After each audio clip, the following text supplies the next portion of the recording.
بسم الله الرحمن الرحيم.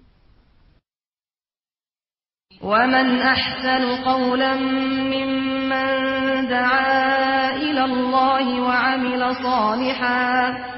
وعمل صالحا وقال إنني من المسلمين.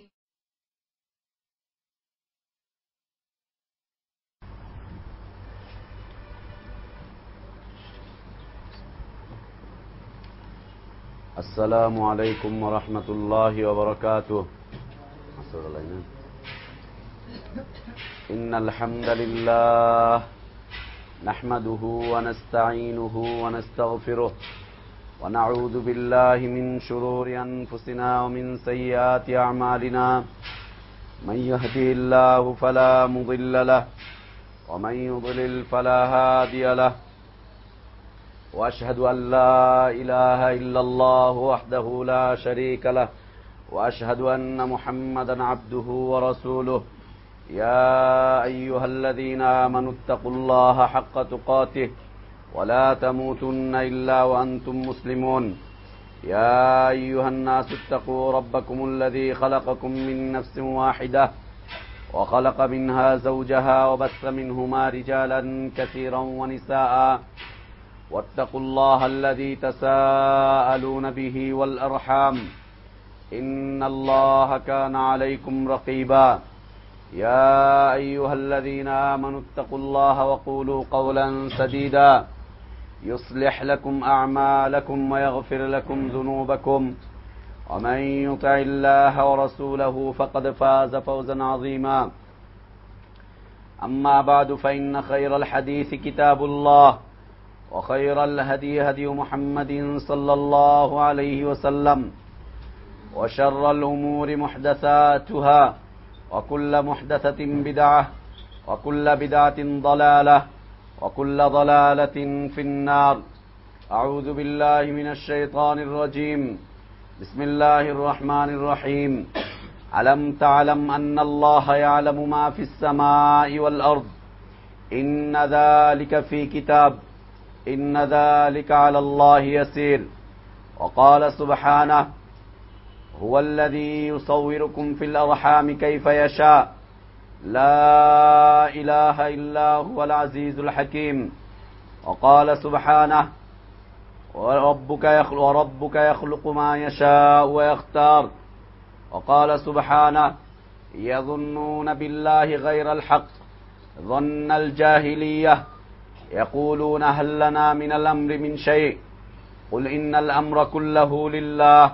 وقال سبحانه الظانين بالله ظن السوء عليهم دائرة السوء. সমস্ত প্রশংসা যাবতীয় গুণগান একমাত্র আল্লাহ সুবহানাহু ওয়া তাআলার জন্য, যিনি আমাদেরকে মুসলিম করে সৃষ্টি করেছেন, যিনি আমাদের জন্য উত্তম রিজিকের ব্যবস্থা করেছেন, যিনি আমাদেরকে জন্ম দেওয়ার, যিনি আমাদেরকে সৃষ্টির পূর্বেই, যিনি আমাদেরকে সৃষ্টির 50,000 পূর্বেই আমাদের তাকদীর সমূহকে লিপিবদ্ধ করে লাওহে মাহফুজে সংরক্ষণ করে রেখেছেন, সেই আল্লাহরই প্রশংসা জ্ঞাপন করছি, যে আল্লাহ তাকদীরের প্রতি পরিপূর্ণ ঈমানের মাধ্যমে ঈমানকে পরিপূর্ণ হওয়ার জন্য শর্ত হিসেবে উল্লেখ করেছেন। সেই আল্লাহরই প্রশংসা জ্ঞাপন করছি, যে আল্লাহ আমাদেরকে বিচারের কাঠ গড়ায় আবার তার সামনে দাঁড়া করাবেন এবং তাকদীরের প্রতি ঈমানকে শর্ত হিসেবে উল্লেখ করে যারা পরিপূর্ণভাবে তাকদীরের প্রতি ঈমান এনেছিল তাদেরকে তিনি জান্নাত দান করবেন। সেই আল্লাহরই প্রশংসা, যে আল্লাহ আমাদেরকে প্রতিদিনের ন্যায় আজকেও দ্বীনি মজলিসে, দ্বীনি তালিমি মজলিসে একত্রিত হওয়ার জন্য তৌফিক দান করেছেন। আলহামদুলিল্লাহ। অসংখ্য অগণিত সালাতু সালাম প্রিয় নবী, প্রিয় রাসূল, প্রিয় ইমাম মুহাম্মদুর রাসূলুল্লাহ সাল্লাল্লাহু আলাইহি ওয়াসাল্লামের প্রতি আল্লাহ সুবহানাহু ওয়া তাআলা যাকে বিশ্ব মানবতার জন্য মুক্তির দূত করে, কল্যাণের আধার করে বিশ্ব মানবতার জন্য মুক্তির দূত হিসেবে পাঠিয়েছিলেন, যার আদর্শের বাস্তবায়ন করা প্রত্যেক জাতি ধর্ম বর্ণ নির্বিশেষে সকলের জন্য ফরজ করে দিয়েছেন।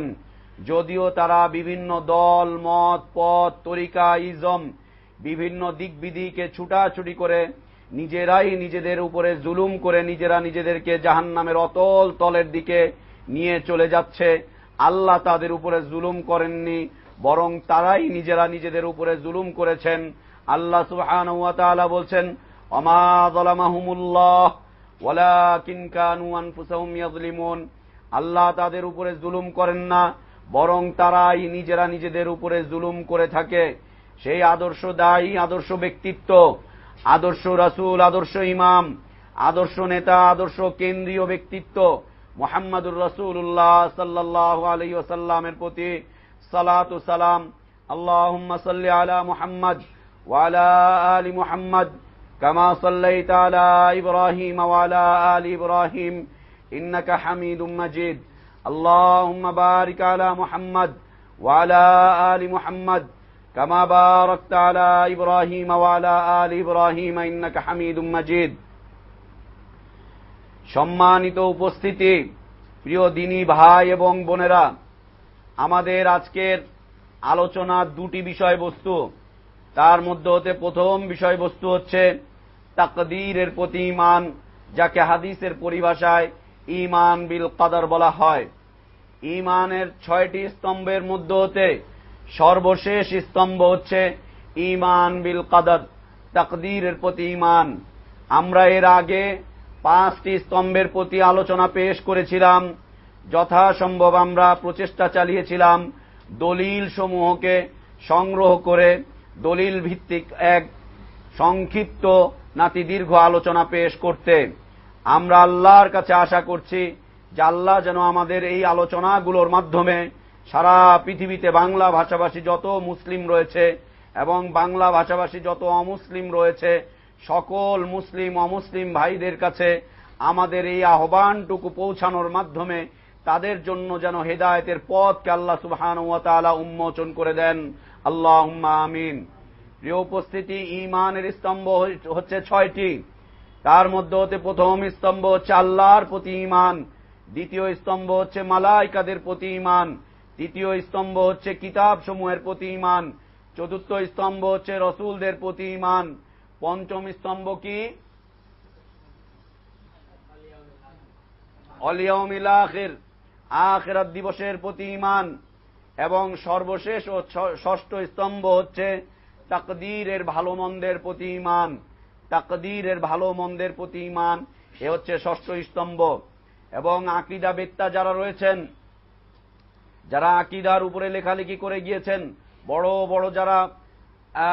বড় যারা স্কলাররা রয়েছেন, তারা অন্যান্য হাদিসের আলোকে, অন্যান্য আরো অসংখ্য হাদিস থেকে এবং কুরআনুল কারীমের বিভিন্ন আয়াত থেকে তারা একটি দলিল পেশ করতে চেষ্টা করেছেন এবং তারা বলছেন যে ঈমানের সপ্তম আরেকটি স্তম্ভ রয়েছে। ঈমানের সপ্তম আরেকটি স্তম্ভ রয়েছে, সেটি এই 6টিকে পরিপূর্ণতা দান করে। সেটা হচ্ছে আমর বিল মারুফ এবং নাহি আনিল মুনকার। আসলে এটি তারা একটি মতামত পেশ করেছেন, কারণ কুরআনুল কারীমে অসংখ্য জায়গায় আল্লাহ সুবহানাহু ওয়া তাআলা মুমিনদের গুণ হিসেবে উল্লেখ করেছেন যে মুমিনরা আমর বিল মারুফ করে, মুমিনরা নাহি আনিল মুনকার করে। যতদিন পর্যন্ত আমর বিল মারুফ এবং নাহি আনিল মুনকার টিকে থাকবে, ততদিন পর্যন্ত ঈমান ইসলাম তাওহীদ টিকে থাকবে। যখনই আমর বিল মারুফ আর নাহি আনিল মুনকার চলে যাবে, তখনই দ্বীন আস্তে আস্তে চলে যেতে শুরু করবে, যা আমরা দেখতে পাচ্ছি বর্তমান সারা পৃথিবীর অবস্থায়। এটা আসলে তারা বলে থাকেন, কিন্তু ঈমানের স্তম্ভগুলোর সাথে মিলাবার মতো কোনো পর্যায়ে এটা পড়ে না। এটা আলাদা একটা বিষয়। বরং ঈমানকে আমরা বলতে পারবো যে ঈমান এবং দ্বীনের বিজয় হবে, ঈমান এবং দ্বীন সারা পৃথিবীতে স্থাপিত হবে তখনই যখন আমর বিল মারুফ এবং নাহি আনিল মুনকার থাকবে। আর তখনই আস্তে আস্তে ঈমান ইসলাম ধ্বংস হয়ে যাওয়া শুরু হয়ে যাবে, মানুষের থেকে চলে যাওয়া শুরু করবে, যখন আমর বিল মারুফ এবং নাহি আনিল মুনকার উঠে যাবে। আল্লাহ যেন আমাদেরকে আমর বিল মারুফ নাহি আনিল মুনকার করার তৌফিক এনায়েত করেন। আল্লাহুম্মা আমিন। প্রিয় উপস্থিতি, আজকের আলোচনার প্রথম বিষয়বস্তু হচ্ছে ঈমান বিল কদর, তাকদীরের প্রতি ঈমান। এই আলোচনা আমরা শেষ করে দ্বিতীয় আরেকটা বিষয়ের প্রতি সংক্ষিপ্ত আলোচনা পেশ করব। সেটি হচ্ছে দ্বীনের তিনটি স্তরের মধ্যে হতে সর্বশেষ যে স্তরটি রয়েছে সেটি কি? ইহসান। সেটি কি? ইহসান। ইহসানের উপরে সংক্ষিপ্ত আলোচনা শেষ করে আমরা আমাদের আজকের আলোচনার সমাপ্তি ঘটাবো এবং আগামীকালকে আবার আমরা যথারীতি ভিন্ন আরেকটি বিষয়ের দিকে আলোকপাত শুরু করব ইনশাআল্লাহ। আল কাদার, তাকদীরের প্রতি ঈমান। আল কাদার, দাল অক্ষরটি যখন জবরযুক্ত হয় তখন তার অর্থ হয় যে আল্লাহর পক্ষ থেকে তার জ্ঞান, আল্লাহর পক্ষ থেকে তার হিকমত, আল্লাহর পক্ষ থেকে তার কৌশল অনুযায়ী সৃষ্টিকুলের ভাগ্য নির্ধারণ এবং ভাগ্যকে লিপিবদ্ধকরণ। সৃষ্টিকুলের ভাগ্য নির্ধারণ এবং সৃষ্টিকুলের ভাগ্যকে লিপিবদ্ধকরণ। আল্লাহর পক্ষ থেকে তার হিকমত, তার কৌশল, তার জ্ঞান, এই হিকমত, কৌশল, জ্ঞান অনুযায়ী সৃষ্টিকুলের ভাগ্যকে নির্ধারণ করা এবং সৃষ্টিকুলের ভাগ্যকে লিপিবদ্ধ করা, এটাই হচ্ছে কাদার, এটাই হচ্ছে কি? তাকদীর। তাকদীরের প্রতি ঈমান। তাকদীরের প্রতি ঈমান মুমিন হওয়ার জন্য অন্যতম একটি বিশাল শর্ত। তাকদীরের প্রতি ঈমান, ঈমানের পূর্ণতার জন্য, মুমিনের ঈমানকে পরিপূর্ণ করার জন্য একটি শর্ত। দ্বিতীয়ত তাকদীরের প্রতি সন্দেহ। তাকদীরের প্রতি কোনরূপ সন্দেহ সংশয় পেশ করা, কোনরূপ সন্দেহ সংশয় পোষণ করা মুমিনের ঈমানকে ধ্বংস করে দেয়। 3 নম্বর, তাকদীরকে যারা অস্বীকার করে তারা কাফের হয়ে যায়। 4 নম্বর, তাকদীরকে যারা অস্বীকার করে এবং তাকদীরের বিষয়ে যারা কোনো ধরনের সন্দেহ সংশয় পেশ করে তারা মুনাফিক হয়ে যায়, ইসলামের গণ্ডি থেকে তারা বের হয়ে যায়। 5 নম্বর, তাকদীরকে যারা অস্বীকার করে, তাকদীরের ক্ষেত্রে যারা সন্দেহ পোষণ করে তারা মুমিন হওয়ার পরে জাহিলিয়াতের মধ্যে আবার প্রত্যাবর্তন করে। 6 নম্বর, তাকদীরকে অস্বীকার করার যে সমস্ত ভয়াবহতা রয়েছে তার মধ্যে হতে 6 নম্বর, তাকদীর অস্বীকারী মুহাম্মদুর রাসূলুল্লাহ সাল্লাল্লাহু আলাইহি ওয়াসাল্লামের উম্মত থেকে বের হয়ে যায়। মুহাম্মদ সাল্লাল্লাহু আলাইহি ওয়াসাল্লাম তার সাথে সকল প্রকার সম্পর্ককে ছিন্ন করার ঘোষণা দিয়েছেন। সকল প্রকার সম্পর্ক ছিন্ন হয়ে যায়, দ্বীন থেকে বের হয়ে যায় যে ব্যক্তি তাকদীরকে অস্বীকার করবে এবং তাকদীর সম্পর্কে যে ব্যক্তি সন্দেহ পোষণ করবে। 7 নম্বর, তাকদীরকে যে অস্বীকার করবে এবং তাকদীরকে যে সন্দেহ করবে, তাকদীরকে নিয়ে সন্দেহ সংশয় পেশ করবে, আল্লাহ সুবহানাহু ওয়া তাআলা তাকে জাহান্নামের আগুনে পুড়াবেন। 8 নম্বর, তাকদীর অস্বীকারী বা তাকদীরকে যে ব্যক্তি সন্দেহ করে এই ব্যক্তির সকল আমল বরবাদ হয়ে যাবে, যদিও তার আমলগুলো সারা পৃথিবী পরিমাণ হোক না কেন, অসংখ্য আমল থাকুক না কেন এবং আল্লাহর রাস্তায় সে যত বেশি খরচ করুক না কেন, এমনকি সে উহুদ পাহাড় পরিমাণ স্বর্ণ যদি আল্লাহর রাস্তায় দান করে দেয় আর তাকদীর সম্পর্কে সামান্যতম সন্দেহ সংশয় পোষণ করে তাহলে তার সকল আমল বরবাদ হয়ে যাবে। প্রিয় উপস্থিতি, জাহিলি যুগের লোকেরা তাকদীরের ক্ষেত্রে 3টি মতামত পেশ করত। আইয়ামে জাহিলিয়াতের লোকেরা তাকদীর সম্পর্কে 3টি মতামত পেশ করত। ইমাম ইবনুল কাইয়িম রাহিমাহুল্লাহ তিনি এই মতামত ব্যক্ত করেছেন তার কিতাবের মধ্যে যে জাহিলিয়াত হচ্ছে তাকদীরকে অস্বীকার করা। জাহিলিয়াতের লোকজন তাকদীরকে 3 ভাবে অস্বীকার করত বা 3টি মতামত পেশ করত তাকদীর সম্পর্কে। 1 নম্বর হচ্ছে তারা তাকদীরকে সম্পূর্ণরূপে অস্বীকার করত। তারা বলতো আসলে তাকদীর বলতে কিছুই নেই, এমনি এমনি এসেছি, এমনি এমনি চলে যাব, এমনি এমনি থাকছি, যা হচ্ছে সব প্রকৃতির খেলা, প্রকৃতির মাধ্যমেই সবকিছু হচ্ছে, অন্য কোনো কিছুই আসলে লিপিবদ্ধ নয়। এই মতামত তারা পেশ করত, তাকদীরকে তারা পরিপূর্ণভাবে অস্বীকার করত। আইয়ামে জাহিলিয়াতের লোকজন তাকদীর সম্পর্কে যে দ্বিতীয় মতটি পেশ করত সেটি ছিল যে তারা এই বলতো প্রত্যেকটা কাজ আল্লাহর জ্ঞানে আছে, এই কথাকে তারা অস্বীকার করত। মাখলুকের প্রতিটি কাজ, মাখলুকের প্রত্যেকটা বিষয় যে আল্লাহর জ্ঞানে রয়েছে এই বিষয়টিকে তারা অস্বীকার করত। তাকদীরকে স্বীকার করত কিন্তু আল্লাহর জ্ঞানকে তারা অস্বীকার করত। তারা বলতো যে হ্যাঁ হয়তোবা আছে, হয়তোবা লিপিবদ্ধ আছে, কিন্তু এটা আল্লাহর জ্ঞানের বাইরে, এটা এমনি এমনি হয়ে এসেছে। তারা তাকদীরের লিপিবদ্ধকরণ, আল্লাহর জ্ঞানকে তারা অস্বীকার করত। আইয়ামে জাহিলিয়াতের তাকদীর সম্পর্কে যে তৃতীয় মতটি তারা পেশ করত, সেটি ছিল এই যে আল্লাহ তার রাসূলকে, তার দ্বীনকে এবং তার নেককার মুমিন বান্দাদেরকে যে সাহায্য করে থাকেন, এই সাহায্যটা তাদের তাকদীরে লিখিত রয়েছে। আল্লাহ সুবহানাহু ওয়া তাআলা রাসূল সাল্লাল্লাহু আলাইহি ওয়াসাল্লামকে এবং নবী রাসূলদেরকে, তার দ্বীনকে এবং মুমিন নেককার বান্দাদেরকে তার দ্বীনের উপরে সাহায্য করে থাকেন, তাদেরকে সহায়তা করে থাকেন, তাদেরকে বিজয় করে থাকেন। এই বিষয়টিকে তারা অস্বীকার করত। এই তিনটি ছিল তাকদীর সম্পর্কে জাহিলি যুগের লোকের মতামত। তারা এই ধারণা পোষণ করত। আল্লাহ সুবহানাহু ওয়া তাআলা এই ধরনের মতামত সম্পর্কে সূরা আলে ইমরানের 154 নম্বর আয়াতে ইরশাদ করছেন, ইয়াযুন্নুনা বিল্লাহ গায়রাল হাক্কি যান্নাল জাহিলিয়াহ ইয়াকুলুনা হাল লানা মিনাল আমরি মিন শাই কুল ইন্নাল আমরা কুল্লাহু লিল্লাহ। আল্লাহ সম্পর্কে তাদের মিথ্যা ধারণা হচ্ছিল মূর্খদের মতো, জাহিলি যুগের লোকদের মতো। তারা আল্লাহ সম্পর্কে মূর্খদের মতো করে তারা ধারণা পেশ করত, তারা মিথ্যা ধারণা পেশ করত আল্লাহ সম্পর্কে।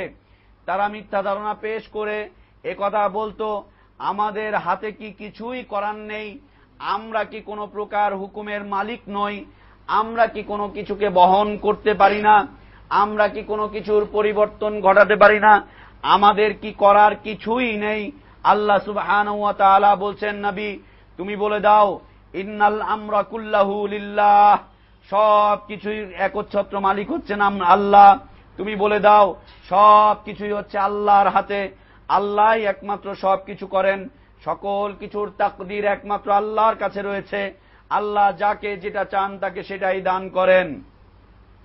জাহিলি যুগের লোকদের কথাকে আল্লাহ সুবহানাহু ওয়া তাআলা আরো ইরশাদ করছেন, ওয়ায়ুআযযিবাল মুনাফিকিনা ওয়াল মুনাফিকাত ওয়াল মুশরিকিনা ওয়াল মুশরিকাত আয-যান্নিনা বিল্লাহি যান্নাস সাউ আলাইহিম দাইরাতুস সাউ।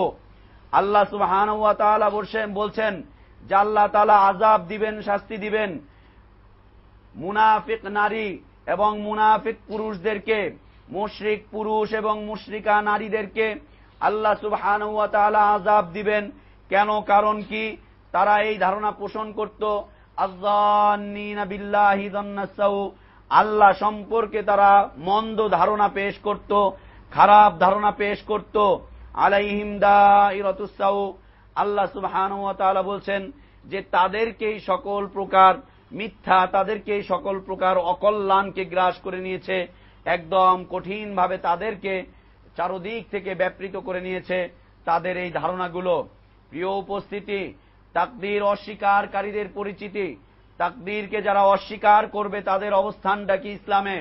আব্দুল্লাহ ইবনে ওমর রাদিয়াল্লাহু আনহু বলছেন, কসম সেই সত্তার যার হাতে ইবনে ওমরের জীবন রয়েছে, তাদের কারো কাছে যদি উহুদ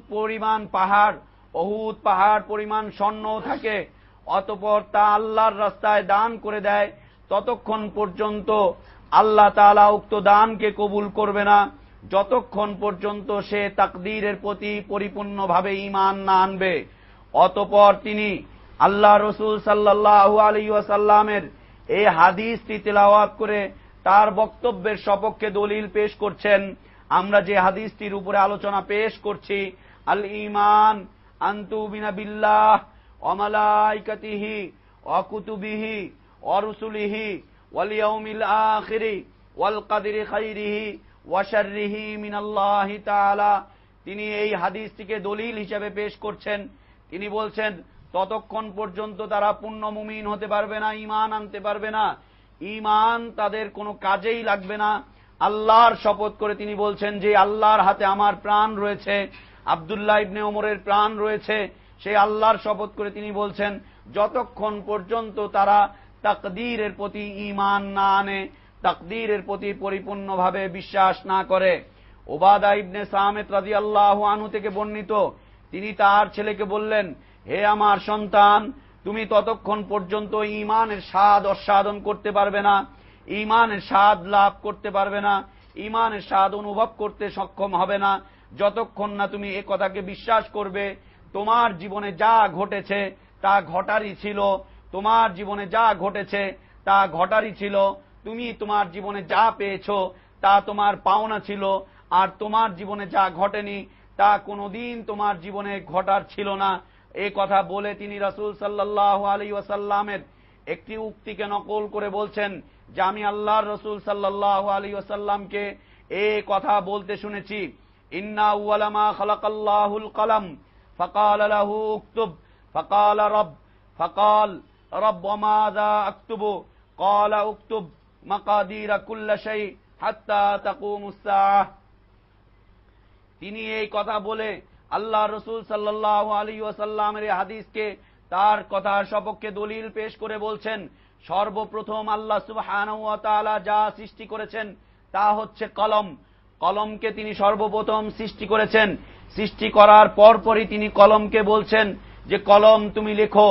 কলমকে তিনি নির্দেশ করছেন, কলম তুমি লেখো। কলম আল্লাহ সুবহানাহু ওয়া তাআলাকে জিজ্ঞেস করল যে হে আমার রব, আমি কি লিখব? তারপর আল্লাহ সুবহানাহু ওয়া তাআলা কলমকে নির্দেশ করছেন, তিনি বলছেন তুমি লিখো, কিয়ামত সংগঠিত হওয়া পর্যন্ত সকল জিনিসের তাকদীরকে তুমি লিপিবদ্ধ করো। এখন থেকে নিয়ে কিয়ামত সংগঠিত হওয়ার পূর্ব পর্যন্ত, কিয়ামত সংগঠিত হওয়া পর্যন্ত সকল জিনিসের তাকদীরকে তুমি লিপিবদ্ধ করো। তারপর তিনি তার সন্তানকে আবার বলছেন যে হে আমার সন্তান, হে আমার বৎস, আমি রাসূল সাল্লাল্লাহু আলাইহি ওয়াসাল্লামকে কথা বলতে শুনেছি, মান মাতা আলা গায়রি হাযা ফালাইসা মিন্নি, যে ব্যক্তি তাকদীরের উপর বিশ্বাস ব্যতীত মৃত্যুবরণ করবে সে আমার উম্মতের অন্তর্ভুক্ত নয়, সে আমার উম্মতের দলভুক্ত নয়। তিনি তার সন্তানকে বলছেন যে যে ব্যক্তি তাকদীরকে অস্বীকার করা অবস্থায় মৃত্যুবরণ করবে, রাসূল সাল্লাল্লাহু আলাইহি ওয়াসাল্লাম তার থেকে সকল প্রকার সম্পর্ককে ছিন্ন করার ঘোষণা দিচ্ছেন, তার সাথে রাসূলের সাথে কোনো প্রকার উম্মতগত সম্পর্ক আর থাকবে না। ইমাম আহমদ রাহিমাহুল্লাহ অন্য একটি রিওয়ায়াতে বর্ণনা করেছেন, তিনি বলছেন ইন্না আউওয়ালা মা খালাকাল্লাহু তাআলাল কলম ফাকালা লাহু উকতুব ফাজারা ফি তিলকা সাআতি মা হুয়া কাইনুন ইলা ইয়াউমিল কিয়ামা। আল্লাহ সুবহানাহু ওয়া তাআলা সর্বপ্রথম যে বস্তুটিকে সৃষ্টি করেছেন, সর্বপ্রথম তিনি যা সৃষ্টি করেছেন তা হচ্ছে কলম। এই কলম সৃষ্টি করার পরপরই তিনি কলমকে লক্ষ্য করে বললেন যে কলম তুমি লেখো। কিয়ামত পর্যন্ত যা সংগঠিত হবে সে মুহূর্ত থেকে নিয়ে কলম লিখতে শুরু করে দিল। কলম সেই মুহূর্ত থেকে প্রথম থেকে নিয়ে কলম লিখতে শুরু করে দিল। ইবনে ওয়াহাবের একটি বর্ণনা মতে আল্লাহর রাসূল সাল্লাল্লাহু আলাইহি ওয়াসাল্লামের একটি বর্ণনা তিনি পেশ করছেন, তিনি বলছেন ফামান লাম ইউমিন বিল কদরি খাইরিহি ওয়া শাররিহি, ফামান লাম ইউমিন বিল কদরি খাইরিহি ওয়া শাররিহি আহরাকাহুল্লাহু বিন্নার।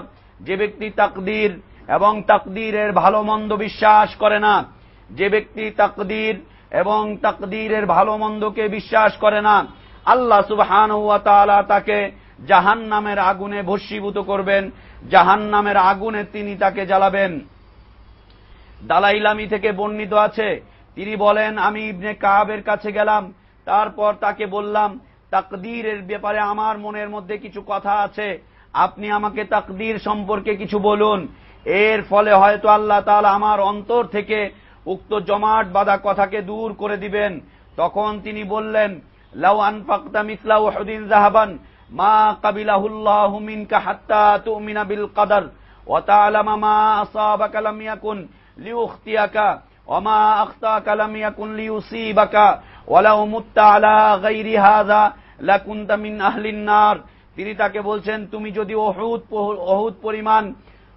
পাহাড় পরিমাণ স্বর্ণ যদি তুমি আল্লাহর রাস্তায় দান করো, আর আল্লাহ তোমার এই দান ততক্ষণ পর্যন্ত কবুল করবেন না যতক্ষণ না তুমি তাকদীরের প্রতি পরিপূর্ণভাবে বিশ্বাস স্থাপন করো। আর এই কথা জেনে রেখো, তোমার জীবনে যা ঘটেছে তা কখনোই ব্যতিক্রম ঘটতো না, কখনোই ব্যতিক্রম ছিল না, যা ঘটে গিয়েছে তা ঘটারই ছিল। আর তোমার জীবনে যা ঘটেনি তা কোনোদিন তোমার জন্য ঘটার ছিল না, তা কোনোদিন তোমার পাওনা ছিল না, প্রাপ্য ছিল না। তুমি যদি তাকদীর সম্পর্কে বিশ্বাস পোষণ না করা অবস্থায় মৃত্যুবরণ করো, তাহলে তুমি অবশ্যই জাহান্নামী হয়ে যাবে, তুমি অবশ্যই জাহান্নামী হয়ে যাবে। তাকদীরের প্রতি ঈমান মানুষকে জান্নাতের দিকে ধাবিত করে। তাকদীরের প্রতি ঈমান মানুষের ঈমানের মধ্যে পূর্ণতা নিয়ে আসে। তাকদীরের প্রতি ঈমান মানুষকে জাহিলিয়াতের থেকে বের করে নিয়ে আসে। তাকদীরের প্রতি ঈমান মুহাম্মদুর রাসূলুল্লাহ সাল্লাল্লাহু আলাইহি ওয়াসাল্লামের সাথে সম্পর্ক যুক্ত করে। তাকদীরের প্রতি ঈমান মুমিনকে সাহায্য প্রদান করে। তাকদীরের প্রতি ঈমান মুমিনের দ্বীনকে বিজয়ী করে। তাকদীরের প্রতি ঈমান মুমিনের সৌভাগ্যকে আরো বাড়িয়ে দেয়। তাকদীরের প্রতি ঈমান মুমিনকে সর্বোপরি জান্নাতের দিকে পরিচালিত করে। প্রিয় উপস্থিতি, তাকদীরের প্রতি ঈমান, এই তাকদীরকে দুই শ্রেণীর মানুষ অস্বীকার করেছিল। দুই শ্রেণীর মানুষ এই তাকদীরকে অস্বীকার করেছিল, যা আজও পৃথিবীতে বিরাজমান রয়েছে, আমাদের দেশেও রয়েছে। মূলত এটা দুইটা শ্রেণী থেকে এসেছে, এরপরে অসংখ্য শাখা প্রশাখা তাদের কাছে চলে গিয়েছে। তাদের মধ্য হতে একটা শ্রেণীর নাম হচ্ছে জাবরিয়া সম্প্রদায়। জাবারিয়া সম্প্রদায়, জাবারিয়া সম্প্রদায়। এই সম্প্রদায় বলে থাকে যে আসলে তাকদীর বলতে যা কিছু আছে তার সব কিছু আল্লাহ তাআলা আমাদের উপরে জুলুম করে চাপিয়ে দিয়েছেন, আমাদের থেকে স্বাধীনতাকে আল্লাহ তাআলা হরণ করে নিয়েছেন, আমাদের আর কোনো কিছুই করার ক্ষমতা নেই, সকল প্রকার ক্ষমতা আল্লাহ আমাদের উপরে চাপিয়ে দিয়েছেন, জোর করে চাপিয়ে দিয়েছেন। আমরা ক্ষমতাহীন, আমরা স্বাধীনতাহীন, আমাদের কোনো স্বাধীনতা নেই, ভালো মন্দের কোনো কিছুই আমাদের উপরে দেওয়া হয়নি, আমরা যা করছি সব কিছুই আল্লাহ চাপিয়ে দিয়েছেন এবং আল্লাহর হুকুমেই আমরা ভালো এবং মন্দ সব কিছু করছি। এটা হচ্ছে জাবারিয়া সম্প্রদায়ের আকীদা। ইসলামিক ফাউন্ডেশন থেকে জাবারিয়া সম্প্রদায়ের আকীদার উপরে কিতাব ছেপেছে, আপনারা দেখে নেবেন। তাদের মূল বিষয়বস্তুই হচ্ছে যে আমাদের উপরে চাপিয়ে দেওয়া হয়েছে, আমাদেরকে কোনো কাজের স্বাধীনতা দেওয়া হয়নি, ভালো মন্দ আমরা কোনো কিছুই বাদ বিচার করতে পারি না, আমাদের কোনো বাদ বিচার করার মতো বিষয় নেই, হুকুমও নেই, আমরা করতেই পারি না, আমরা যা করি সব আল্লাহর পক্ষ থেকে আল্লাহর হুকুমেই করি। আল্লাহ সুবহানাহু ওয়া তাআলা বলছেন, ওয়াইদা ফাআলু ফাহিশাতান ক্বালু ওয়াজাদনা আলাইহা আবানা ওয়াল্লাহু আমারানা বিহা কুল ইন্নাল্লাহা লা ইয়া'মুরু বিল ফাহশা আতাকুলুনা আলাল্লাহি মা লা তা'লামুন। তারা যখন কোন ধরনের অপরাধ করে, পাপ পঙ্কিলতায় যখন তারা লিপ্ত হয়, তখন তারা বলে বাল ওয়াজাদনা আলাইহা আবানা, আমরা আমাদের বাপ দাদাদেরকে এই কাজের উপরে পেয়েছি, ওয়াল্লাহু আমারানা বিহা, এবং আল্লাহ আমাদেরকে এই কাজের আদেশ করেছেন, হুকুম করেছেন, তাই আমরা এই কাজ করছি। পৌত্তলিকতার ধর্ম এই জন্যই মানছি কারণ আল্লাহ আমাদের তাকদীরে লিখে রেখেছেন এবং আল্লাহ আমাদেরকে হুকুম করেছেন। কবর মাজার পূজা এই জন্যই করছি, আল্লাহ আমাদের তাকদীরে লিখে রেখেছেন এবং তিনি হুকুম করেছেন। মানুষের উপরে জুলুম এই জন্যই করছি, আল্লাহ আমাদের উপরে তাকদীরে লিখে রেখেছেন এবং হুকুম করেছেন। জিনা ব্যভিচার তারা এই জন্যই করে যে আল্লাহ তাদের তাকদীরে লিখে রেখেছেন এবং আল্লাহ তাদেরকে হুকুম করেছেন। এইভাবে যত প্রকারের অপরাধ তারা সংগঠিত করে, তারা বলে যে এটা আমাদের তাকদীরের লেখন। তাকদীরের লেখন যায় না খণ্ডন, কপালের লেখন যায় না খণ্ডন, আমাদেরকে এভাবে লিখে দেওয়া হয়েছে, আমরা আসলে করবোটা কি? যেমনি নাচায় তেমনি নাচি, পুতুলের আবার কি দোষ? আমাদেরকেও তো এইভাবেই নাচানো হচ্ছে, আমাদের তাকদীরের মধ্যে এইভাবেই রয়েছে। আমরা হেদায়েত এই জন্যই পাইনি যে আমাদের তাকদীরে ছিল না এবং আল্লাহ আমাদেরকে হেদায়েত দান করেননি এবং আল্লাহ আমাদেরকে হেদায়েতের পথে পরিচালিত হওয়ার জন্য হুকুম করেননি। এই সব বিষয়গুলো হচ্ছে জাবারিয়া সম্প্রদায়ের বিশ্বাস, জাবারিয়া সম্প্রদায়ের আকীদা। এই শ্রেণীর মুসলমান বাংলার অলিতে গলিতে ভরে গিয়েছে, বাংলার অলিতে গলিতে এই শ্রেণীর মুসলমান ভরে গিয়েছে। তারা তাকদীর সম্পর্কে বিভিন্ন ধরনের ধারণা পেশ করে। তারা এও কখনো কখনো বলে যে আল্লাহ মুসলমানদের উপরে জুলুম করেছেন, আল্লাহ মুসলিমদের উপরে জুলুম করেছেন, যারা ইসলাম মানে তাদের উপরে আল্লাহ জুলুম করেছেন, আর যারা কাফের সম্প্রদায় রয়েছে তাদের উপরে আল্লাহ দয়া পেশ করেছেন। দেখেন না পৃথিবীতে যারা কাফের সম্প্রদায়, তাদের কাছে এত সম্পদ, তারা সচ্ছল হয়ে চলাফেরা করছে, তারা এইভাবে দিন যাপন করছে, আর মুসলিমরা ক্ষুধা দারিদ্র্যের মধ্যে বসবাস করছে। মুসলিমদের কাছে কোনো সম্মান নেই, মুসলিমদের উপরে কাফের সম্প্রদায়ের অত্যাচার করে যাচ্ছে। এ হচ্ছে আল্লাহর পক্ষ থেকে জুলুম, এ হচ্ছে জাবারিয়া সম্প্রদায়ের আকীদা, নাউজুবিল্লাহ। দ্বিতীয়ত হচ্ছে কাদেরিয়া সম্প্রদায়ের আকীদা। কাদেরিয়া তাকদীর থেকে এসেছে, এটা আবার ওই আব্দুল কাদের জিলানীর কাদেরিয়া তরিকা নয়, এটা হচ্ছে কাদেরিয়া তরিকা। আকীদার ক্ষেত্রে তারা বিভ্রান্ত হয়েছে, তাকদীরের বিশ্বাসকে নিয়ে তারা বিভ্রান্ত হয়ে পড়েছে। তারা বলছে যে আল্লাহ সকল প্রকার দায় দায়িত্ব আমাদের উপরে ছেড়ে দিয়েছেন, আমাদেরকে স্বাধীন করে দিয়েছেন, সকল প্রকার ক্ষমতা আমাদেরকে দিয়ে দিয়েছেন। ভালো করার ক্ষমতাও আমাদের, খারাপ করার ক্ষমতাও আমাদের। ভালোর পথে আমরাই চলতে পারি, খারাপের পথে আমরাই চলতে পারি। আল্লাহ আমাদেরকে হুকুম করে দিয়ে আমাদের উপরে সকল প্রকার দায় দায়িত্ব দিয়ে দিয়েছেন। এই সম্প্রদায়ের মধ্যে বর্তমান সময়ের পীররাও রয়েছে যে আল্লাহর ধন খাজাকে দিয়ে, আল্লাহর ধন নবীকে দিয়ে, আল্লাহ গেছে গায়েব হয়ে, নবীর ধন খাজাকে দিয়ে, খাজা গেছে গায়েব হয়ে, নবী গেছে গায়েব হয়ে, এবং খাজা এই ধন সম্পত্তিকে নিয়ে এখন আজমিরে বসে সকল প্রকার হুকুম আহকামকে পরিচালিত করে। এই সম্প্রদায়ের সাথে বর্তমান সময়ে মিশে গিয়েছে গাউস, কুতুব, আবদাল নামধারী সম্প্রদায়। তারা বলছে যে সারা পৃথিবীতে একজন মাত্র কুতুব রয়েছে, এই কুতুবের আন্ডারে অসংখ্য গাউস রয়েছে, এই গাউসগুলোর আন্ডারে অসংখ্য আবদাল রয়েছে। এই সব গাউস, কুতুব, আবদালরা দুনিয়াতে দুনিয়াকে পরিচালনা করে। আল্লাহ সুবহানাহু ওয়া তাআলা তাদেরকে দুনিয়া পরিচালনা করার জন্য হুকুম দিয়ে দিয়েছেন। বৃষ্টিকে তারা হুকুম করলে বৃষ্টি আসে, ঝড়কে তারা হুকুম করলে ঝড় আসে। দুনিয়া থেকে আপদ বালাই উঠিয়ে দিতে চাইলে আপদ বালাই উঠে চলে যায়। দুনিয়াতে বিপদ আপদকে যদি তারা ঠিকিয়ে রাখতে চায় তাহলে চলে যায়। চরমোনাই পীর সাহেবের কিতাব মাওয়াইজে কারিমিয়াতে তিনি এইভাবে একটি ঘটনার উল্লেখ করেছেন যে একদিন একজন আল্লাহর ওলি রাস্তা দিয়ে দৌড়ে চলে যাচ্ছে, খুব হন্তদন্ত হয়ে দৌড়াচ্ছে। আর একজন আল্লাহর ওলির সাথে তার মুখামুখি সংঘর্ষ হলো। মুখামুখি দেখা হলো, সংঘর্ষ নয়, মুখামুখি সাক্ষাৎ হয়ে গেল। তখন এই ব্যক্তি সেই ব্যক্তিকে জিজ্ঞেস করছে যে আল্লাহর ওলি পীর সাহেব, তুমি এত হন্তদন্ত হয়ে তুমি কোথায় ছুটাছুটি করে চলে যাচ্ছ, তোমার বিষয়টা কি, কেন তুমি এভাবে দৌড়ে যাচ্ছ? এই বলার পরে যিনি দৌড়ে যাচ্ছিলেন তিনি বলছেন যে অমুক এলাকায় গান বাদ্য হচ্ছে, অমুক এলাকায় পাপাচার হচ্ছে, আল্লাহ সিদ্ধান্ত নিয়েছেন সেই এলাকাটিকে গজব দিয়ে উল্টে দিবেন। আমি যখন এই বিষয়টিকে জানতে পারলাম, আমি এখন আল্লাহর ভয়ে ওই এলাকাটাকে আল্লাহ উঠিয়ে দিবেন, উল্টে দিবেন, এই জন্য আমি সেই এলাকাতে যাচ্ছি। আমি সেই এলাকাটাকে ধরে রাখবো যাতে করে সেই এলাকাটাকে আল্লাহ তাআলা উল্টাতে না পারেন। চরমোনাই পীর, কিতাবের নাম মাওয়াইজে কারিমিয়া, আর আল ইসহাক প্রকাশনী থেকে ছেপেছে। আল্লাহ উল্টে দিতে চাচ্ছেন আযাব গজব দিয়ে, আর এই পীর সাহেব গিয়ে সেই এলাকাটিকে ধরে রাখার জন্য দৌড়াদৌড়ি করে চলে যাচ্ছেন যাতে আল্লাহ গজব দিয়ে উল্টাতে না পারেন। এ হচ্ছে কাদেরিয়া সম্প্রদায়ের আকীদা। তারা তাকদীরকে বিশ্বাস করে আবার তাকদীরকে এই পর্যায়ে নিয়ে চলে গিয়েছে যে আল্লাহ সকল প্রকার ক্ষমতা আমাদেরকে দিয়ে দিয়েছেন, তাকদীরের ভালো মন্দের দায় দায়িত্বও আমাদেরকে দিয়েছেন। আমরা চাইলেই ভালোটা করতে পারি, চাইলেই মন্দটা করতে পারি, চাইলেই কল্যাণ করতে পারি, চাইলেই অকল্যাণ করতে পারি, চাইলেই মুমিন হতে পারি, চাইলেই আবার কাফের থাকতে পারি। সকল প্রকার ইচ্ছা শক্তি তাদের কাছে দিয়ে দিয়েছেন, কুদরত দিয়ে দিয়েছেন। এ হচ্ছে কাদেরিয়া সম্প্রদায়।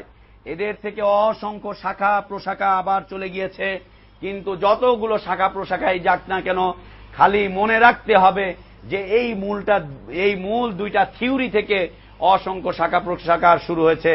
প্রিয় উপস্থিতি, এই পর্যায়ে আমরা আলোচনা পেশ করব যে তাকদীরের প্রতি ঈমান। এই পর্যায়ে আমরা আলোচনা পেশ করব তাকদীরের প্রতি ঈমান চারটি বিষয়কে অন্তর্ভুক্ত করে, যা আপনারা বোর্ডে দেখতে পাচ্ছেন। তাকদীরের প্রতি ঈমান চারটি বিষয়ের সাথে সম্পৃক্ত। চারটি বিষয়কে সমন্বিত করে তাকদীরের প্রতি ঈমান আনতে হবে। পরিপূর্ণভাবে এই চারটি বিষয়ের উপরে পরিপূর্ণভাবে বিশ্বাস স্থাপন করলে তাকদীরের প্রতি ঈমানের পূর্ণতা আসবে, অন্যথায় তাকদীরের প্রতি পূর্ণ ঈমান আসবে না, ঈমানের মধ্যে ঘাটতি থেকে যাবে এবং সেই ঈমানটা হবে কখনো জাহিলি যুগের মানুষের মতো ঈমান, সেই ঈমানটা হবে কখনো মুনাফিকদের মতো ঈমান, সেই ঈমানটা হবে কখনো মুশরিকদের মতো ঈমান, সেই ঈমান হবে কখনো কাফেরদের মতো ঈমান। তাকদীরের প্রতি ঈমানের প্রথম বিষয় হচ্ছে এই কথার প্রতি বিশ্বাস স্থাপন করতে হবে, এই কথার প্রতি ঈমান আনতে হবে যে আল্লাহ তাআলা প্রত্যেক বস্তু সম্পর্কে এই কয়েকটি বিষয়, আল্লাহ তাআলা প্রত্যেকটি বিষয় সম্পর্কে প্রত্যেকটা বিষয় কি হবে, কেমন করে হবে, কখন হবে, কোথায় সংগঠিত হবে, এই সব বিষয় আল্লাহ সুবহানাহু ওয়া তাআলা সাধারণভাবে এবং ব্যাপকভাবে ইলম রাখেন, জ্ঞান রাখেন। সে জ্ঞান সৃষ্টির পূর্বেও ছিল, সে জ্ঞান এখনো আছে, সে জ্ঞান আগামীতেও থাকবে, চিরকাল সে জ্ঞান থাকবে। সৃষ্টির পূর্বেও আল্লাহর কাছে এই জ্ঞান ছিল যে সৃষ্টির কোথায় হবে, কেমন হবে, সৃষ্টির কোন বিষয়টি কি করে হবে এবং কোথায় সংগঠিত হবে, কখন সংগঠিত হবে, এই বিষয়ে আল্লাহ সুবহানাহু ওয়া তাআলা আম এবং খাস ভাবে জ্ঞান রাখেন এবং এই জ্ঞানটি তিনি সৃষ্টির পূর্বেও তিনি তার কাছে ছিল, চিরকাল আছে, চিরকাল থাকবে। চাই সেই বস্তু বান্দার কথাবার্তার সাথে সম্পৃক্ত হোক এবং বান্দার আমলের সাথে সম্পৃক্ত হোক, বান্দার মৌখিক কথাবার্তার সাথে সম্পৃক্ত হোক এবং বান্দার আমলের সাথে সম্পৃক্ত হোক, এই সব কিছু আল্লাহ সুবহানাহু ওয়া তাআলার জ্ঞানে রয়েছে। তাকদীরের প্রতি ঈমানের দ্বিতীয় বিষয়, বন্ধ করে দেন। তাকদীরের প্রতি ঈমানের দ্বিতীয় বিষয় হচ্ছে এই কথার প্রতি পূর্ণ বিশ্বাস স্থাপন করতে হবে, পূর্ণ ঈমান রাখতে হবে যে আল্লাহ তাআলা এই উল্লেখিত বিষয় যে মাখলুকের কি হবে, কেমন করে হবে, কখন হবে, কোথায় সংগঠিত হবে, এই উল্লেখিত বিষয়গুলোকে আল্লাহ সুবহানাহু ওয়া তাআলা লৌহে মাহফুজে সংরক্ষণ করে রেখেছেন, লৌহে মাহফুজে লিখে ডায়েরির মধ্যে লিপিবদ্ধ করে রেখেছেন। এই দুটি বিষয় সম্পর্কে কোরআন থেকে দলিল হচ্ছে সূরা হজ্জের ৭০ নম্বর আয়াত। আল্লাহ সুবহানাহু ওয়া তাআলা ইরশাদ করছেন, আলাম তা'লাম আন্নাল্লাহা ইয়ালামু মা ফিস সামাওয়াতি ওয়াল আরদ ইন্না যালিকা ফি কিতাব ইন্না যালিকা আলাল্লাহি ইয়াসির। সূরা হজ ৭০ নম্বর আয়াত। তিনি ইরশাদ করছেন, আলাম তা'লাম আন্নাল্লাহা ইয়ালামু মা ফিস সামাই ওয়াল আরদ ইন্না যালিকা ফি কিতাব ইন্না যালিকা আলাল্লাহি ইয়াসির। আপনি কি জানেন না যে জমিনে এবং আকাশে এবং জমিনে যত কিছু রয়েছে তার সব কিছুর জ্ঞান আল্লাহর কাছে রয়েছে, আল্লাহ সব কিছুকে জানেন, সর্ববিষয়ের জ্ঞান তার কাছে রয়েছে। ইন্না যালিকা ফি কিতাব, এবং নিশ্চয়ই এসব কিছু কিতাবের মধ্যে লিপিবদ্ধ রয়েছে। ইন্না যালিকা আলাল্লাহি ইয়াসির, আর এই বিষয়টি আল্লাহ সুবহানাহু ওয়া তাআলার কাছে অত্যন্ত সহজ এই বিষয়টি আল্লাহ সুবহানাহু ওয়া তাআলার কাছে। আল্লাহ সুবহানাহু ওয়া তাআলা এই বিষয়ে সূরাতুল মুজাদালার ৭ নম্বর আয়াতে ইরশাদ করছেন, আলাম তারা আন্নাল্লাহা ইয়ালামু মা ফিস সামাওয়াতি ওয়া মা ফিল আরদ।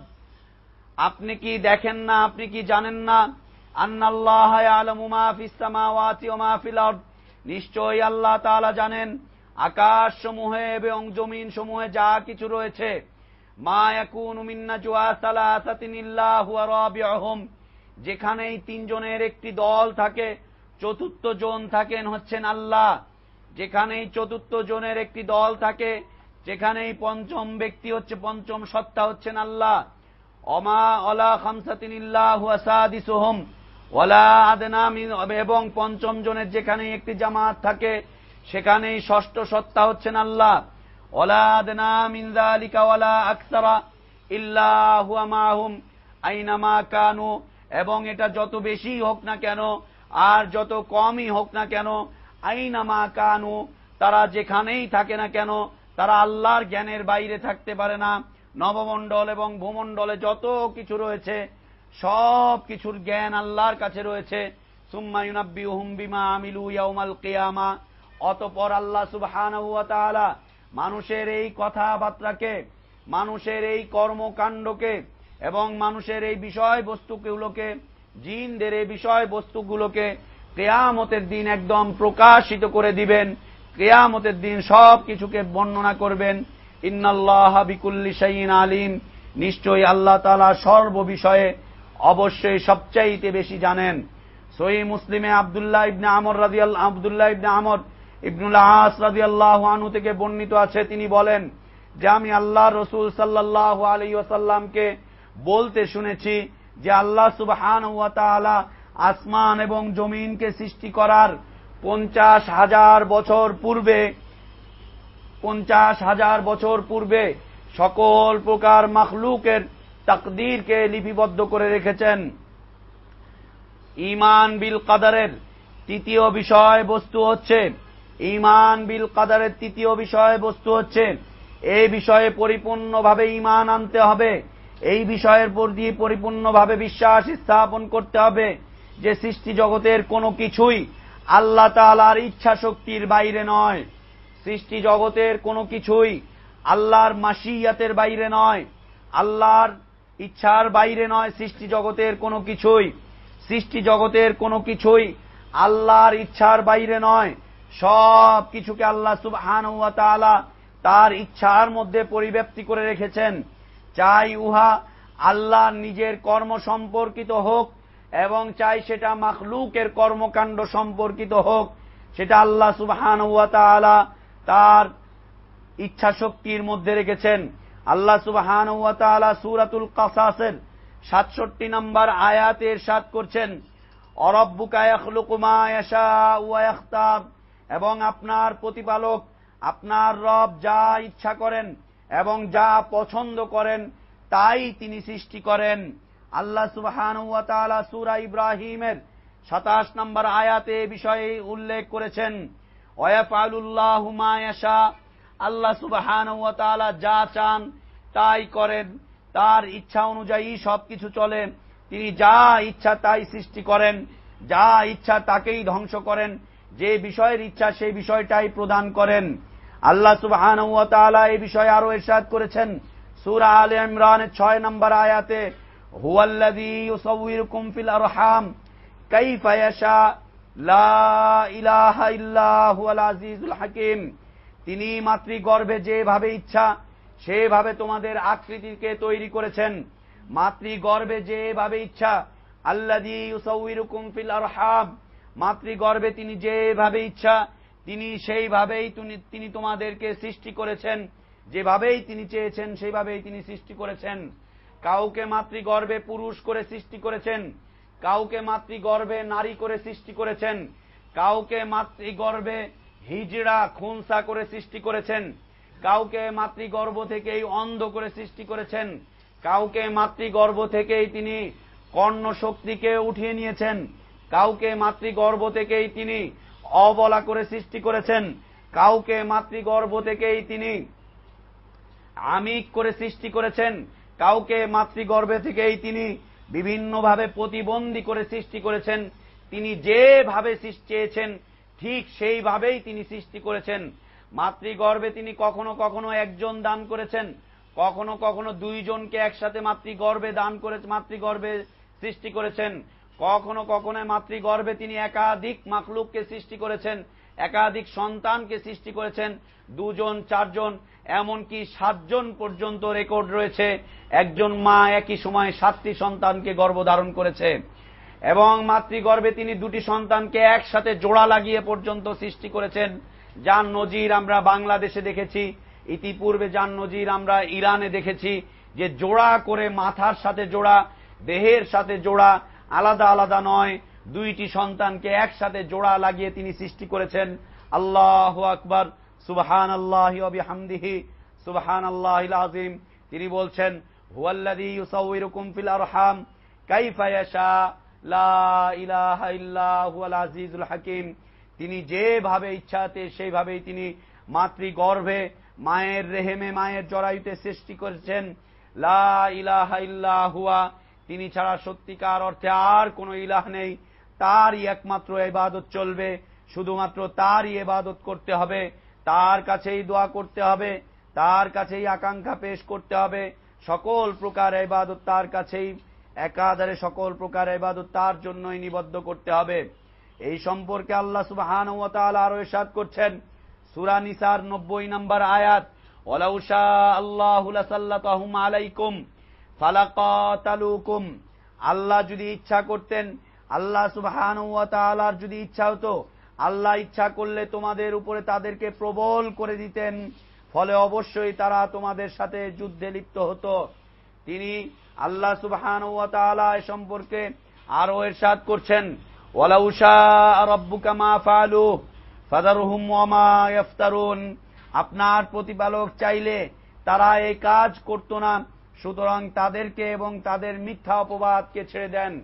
আল্লাহ রাসূল সাল্লাল্লাহু আলাইহি ওয়াসাল্লামের উপরে যখন বিভিন্নভাবে মিথ্যা অপবাদ আসতে শুরু করলো, তখন আল্লাহ সুবহানাহু ওয়া তাআলা তাকে সান্ত্বনা দিচ্ছেন, লাউ শাআ রাব্বুকা মা ফাআলু। আপনার রব যদি চাইতেন তাহলে তারা আপনার উপরে মিথ্যারোপ করতে পারত না, এই রকম আচরণ তারা আপনার উপরে করতে পারত না। ফাযারহুম ওয়া মা ইফতারুন। অতএব নবী, আপনি তাদেরকে এবং তারা যে আপনার উপরে মিথ্যারোপ করেছে তাকে আপনি ছেড়ে দেন। সূরা আনআম 112 নম্বর আয়াত।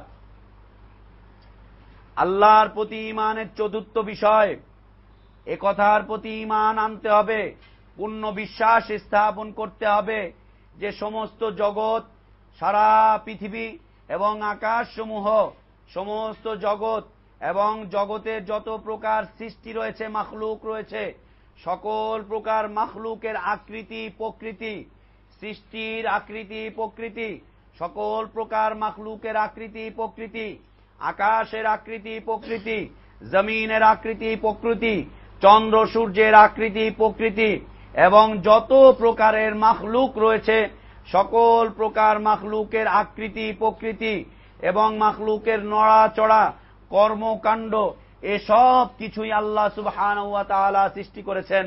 আল্লাহ সুবহানাহু ওয়া তাআলা ইরশাদ করছেন, তাকদীরের প্রতি ঈমানের চতুর্থ স্তম্ভ। তাকদীরের প্রতি ঈমান চারটি বিষয়ের সাথে সম্পৃক্ত। আমরা বলছিলাম তাকদীরের প্রতি ঈমানের বিষয়বস্তু হচ্ছে চারটি। এই চারটির মধ্যে হতে চতুর্থ নাম্বার হচ্ছে আল্লাহর, এই চতুর্থ নাম্বার হচ্ছে তাকদীরের প্রতি এই বিশ্বাস স্থাপন করতে হবে যে, এই তাকদীরের মধ্যে হতে এই বিশ্বাস স্থাপন করতে হবে যে সমগ্র সৃষ্টি এবং সৃষ্টির যত প্রকার আকৃতি প্রকৃতি এবং তার নাড়াচড়া যত কর্মকাণ্ড রয়েছে, এসব কিছুই আল্লাহ সুবহানাহু ওয়া তাআলা সৃষ্টি করেছেন। তিনি ইরশাদ করছেন সূরা জুমারের 62 নম্বর আয়াতে, আল্লাহু খালিকু কুল্লি শাই ওয়া হুয়া আলা কুল্লি শাইইন ওয়াকিল। আল্লাহু খালিকু কুল্লি শাই ওয়া হুয়া আলা কুল্লি শাইইন ওয়াকিল। আল্লাহ সব কিছুর স্রষ্টা এবং তিনি সব কিছুর উপর তত্ত্বাবধানকারী। তিনি সব কিছুকেই নিয়ন্ত্রণ করেন, সব কিছুর একমাত্র তত্ত্বাবধায়ক হচ্ছেন তিনি। স্বয়ং তত্ত্বাবধায়ক সরকারের তত্ত্বাবধায়কও তিনি তত্ত্বাবধায়ক সরকারকে তত্ত্বাবধান করেন। তত্ত্বাবধায়ক সরকার আল্লাহর দ্বারা পরিচালিত হতে হবে, আল্লাহর আইন দিয়ে তত্ত্বাবধায়ক সরকারকে পরিচালনা করতে হবে। আল্লাহই হচ্ছেন সবচাইতে বড় তত্ত্বাবধায়ক। এ সম্পর্কে আল্লাহ সুবহানাহু ওয়া তাআলা সূরা ফুরকানের 2 নম্বর আয়াতে ইরশাদ করছেন, ওয়াখালাকা কুল্লা শাইইন ফাকাদ্দারাহু তাকদীরা। অর্থ, এবং তিনি প্রত্যেক বস্তুকে সৃষ্টি করেছেন, অতঃপর তিনি তা নির্ধারিত পরিমাণে সৃষ্টি করেছেন। তিনি প্রত্যেকটা বস্তুকে তিনি সৃষ্টি করেছেন এবং নির্ধারিত পরিমাণে তিনি সৃষ্টি করেছেন। আল্লাহ সুবহানাহু ওয়া তাআলা সূরা সাফফাতের 96 নম্বর আয়াতে ইরশাদ করছেন, আল্লাহু খালাকাকুম ওয়া মা তা'মালুন। আল্লাহু খালাকাকুম ওয়া মা তা'মালুন। আর আল্লাহ তোমাদেরকে সৃষ্টি করেছেন এবং তোমরা যা করে থাকো সেই তোমাদের কর্মকাণ্ডকেও আল্লাহ সুবহানাহু ওয়া তাআলা সৃষ্টি করেছেন। এই হচ্ছে তাকদীরের প্রতি ঈমান। তাকদীরের প্রতি ঈমান, তাকদীরের প্রতি ঈমান যে সকল প্রকার কর্মকাণ্ড, সকল প্রকার নড়াচড়া, সৃষ্টির আকৃতি প্রকৃতি, সৃষ্টির পাওনা, সব কিছুকেই আল্লাহ সুবহানাহু ওয়া তাআলা সৃষ্টি করেছেন। প্রিয় উপস্থিতি, এ সম্পর্কে অসংখ্য দলিল রয়েছে। কোরআনুল কারীম পুরোটাই এর দলিল, যে কোরআনুল কারীম পুরোটাই এর দলিল বহন করছে। তার মধ্য হতে আল্লাহ সুবহানাহু ওয়া তাআলা আরো অসংখ্য দলিল পেশ করেছেন। এ তাকদীরের সব কিছুকে আল্লাহ সুবহানাহু ওয়া তাআলা সৃষ্টি করেছেন। এর সপক্ষে শরীয়তে আরো দলিল রয়েছে। আল্লাহ সুবহানাহু ওয়া তাআলা ইরশাদ করছেন সূরা নাবার 39 নম্বর আয়াতে, ফামান শাআ আত্তাখাযা ইলা রাব্বিহি মাআবা, সুতরাং যে ইচ্ছা করে সে যেন তার পালনকর্তার নিকট ঠিকানা তৈরি করে নেয়। আল্লাহ সুবহানাহু ওয়া তাআলা সূরা বাকারার 223 নম্বর আয়াতে আরো ইরশাদ করছেন, নিসাউকুম হারসুল লাকুম ফাতু হারসাকুম আন্না শিতুম ওয়াকদ্দিমু লিআনফুসিকুম। নিসাউকুম হারসুল লাকুম, তোমাদের নারীরা হচ্ছে তোমাদের শস্য ক্ষেত্র স্বরূপ। তোমরা যেভাবে চাও সেভাবেই সেখান থেকে ফসল আবাদ করো, যৌন ক্রিয়া সম্পাদন করো, যেভাবে ইচ্ছা তোমরা সেভাবেই করো। আল্লাহ সুবহানাহু ওয়া তাআলা বান্দাকে ক্ষমতা দিয়েছেন এবং বান্দাকে ক্ষমতা দিয়ে তাকে স্বাধীনতাও দিয়েছেন, ভালো মন্দের জ্ঞানও দিয়ে দিয়েছেন। বান্দার উপরে তিনি কোনো প্রকারের কোনো কিছুকে চাপিয়ে দেননি। জাবরিয়া সম্প্রদায় যেভাবে বলছে এবং কাদেরিয়া সম্প্রদায় যেভাবে বলছে, এর বিদ্যমান এদের বিপক্ষে দলিল হিসাবে কোরআনুল কারীমে এসেছে। সূরাতুত তাগাবুনের 16 নম্বর আয়াত আল্লাহ তাআলা বলছেন, ফাত্তাকুল্লাহ মাসতাতাতুম ওয়াসমাউ ওয়াতিউ ওয়ানফিকু লিআনফুসিকুম আনফিকু খায়রাল লিআনফুসিকুম। তোমরা যথাসাধ্য আল্লাহকে ভয় করো তোমরা যথাসাধ্য। ওয়াসমাউ, এবং তোমরা উত্তম উত্তম কথাকে শ্রবণ করো। ওয়াতিউ, এবং তোমরা ইতাআত করো। আল্লাহ সুবহানাহু ওয়া তাআলা মানুষের উপরে কোনো কিছুকেই চাপিয়ে দেননি, শুধুমাত্র তিনি লিখে রেখেছেন এবং তাকদীরের জ্ঞানগুলো আল্লাহ সুবহানাহু ওয়া তাআলার কাছে রয়েছে। আল্লাহ তাআলা সূরা বাকারার 286 নম্বর আয়াতে ইরশাদ করছেন, লা ইউকাল্লিফুল্লাহু নাফসান ইল্লা উসাহা লাহা মা কাসাবাত ওয়া আলাইহা মাকতাসাবাত। আল্লাহ বলছেন, লা ইউকাল্লিফুল্লাহু নাফসান ইল্লা উসাহা, আল্লাহ কোন ব্যক্তিকে তার সাধ্যের বাইরে কোনো কাজের দায় দায়িত্ব দেন না, বরং সে তাই পায় যা সে উপার্জন করে এবং তার উপর তাই বর্তায় যা সে করে থাকে, শুধুমাত্র তাই বর্তায় তার উপরে, এছাড়া অন্য কিছুই তার উপরে বর্তানো হয় না। প্রিয় উপস্থিতি, আমরা তাকদীরের উপরে আলোচনা আজকে এখানেই সমাপ্ত করলাম। আল্লাহ আমাদেরকে তাকদীরের উপরে পরিপূর্ণভাবে ঈমান অর্জন করার তৌফিক দান করেন।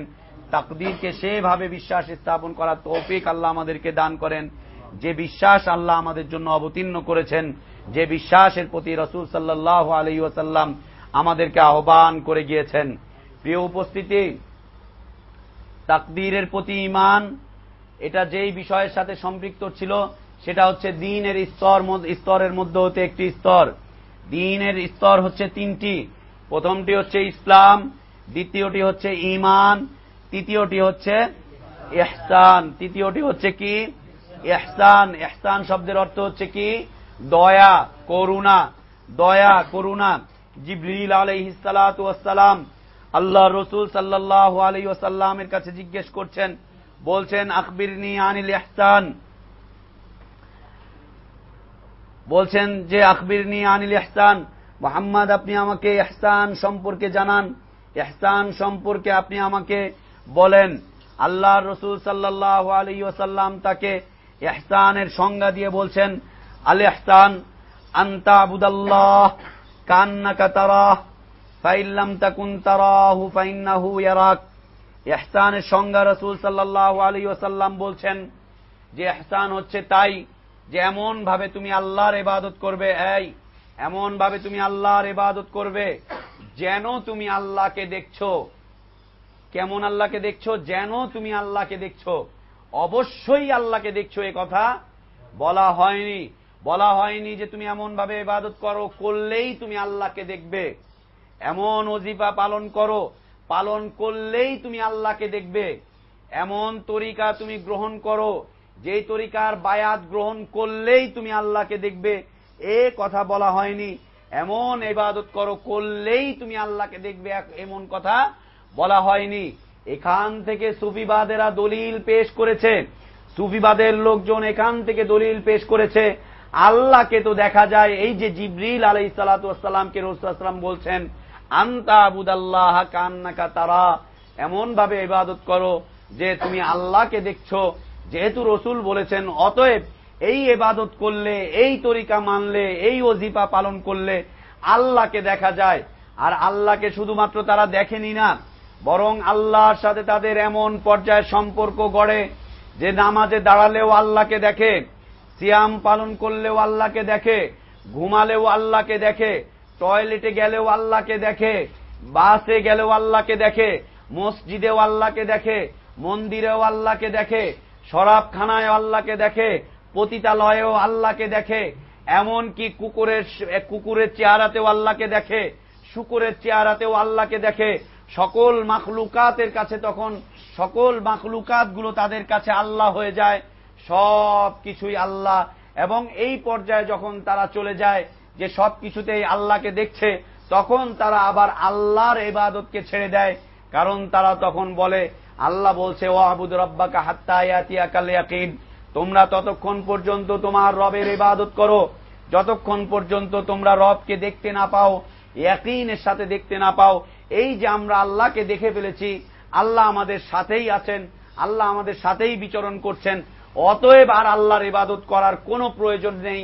কারণ আল্লাহ তাকে দেখা পর্যন্ত ইবাদত করতে বলেছেন, আমরা তো দেখেই ফেলেছি, আর ইবাদত কোনো প্রয়োজন নেই।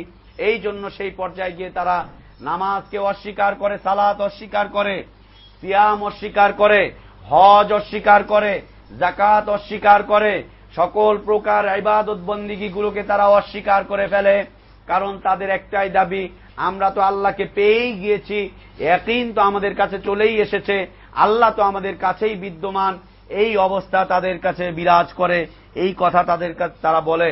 আল্লাহ সুবহানাহু ওয়া তাআলা সূরা সাজদায় 7 নম্বর আয়াতে ইরশাদ করছেন, আল্লাযী আহসানা কুল্লা শাইইন খালাকাহ, যিনি ইহসান করেছেন প্রত্যেকটা বস্তুকে সৃষ্টি করে, যিনি দয়া করেছেন প্রত্যেকটা বস্তুকে সৃষ্টি করে। প্রত্যেক বস্তুর সৃষ্টি হচ্ছে কি আল্লাহর দয়া, প্রত্যেক বস্তুর সৃষ্টি হচ্ছে কি আল্লাহর দয়া, আল্লাহর ইহসান হচ্ছে প্রত্যেক বস্তুর সৃষ্টি। আল্লাহ সুবহানাহু ওয়া তাআলা আরো ইরশাদ করছেন, মুমিনদেরকে নির্দেশ করছেন, ওয়া আহসিনু, তোমরা ইহসান করো, মানুষের উপরে দয়া করো, ইন্নাল্লাহা ইউহিব্বুল মুহসিনিন, নিশ্চয়ই আল্লাহ সুবহানাহু ওয়া তাআলা মুহসিনিনদেরকে ভালোবাসেন, দয়া যারা করে তাদেরকে আল্লাহ সুবহানাহু ওয়া তাআলা ভালোবাসেন।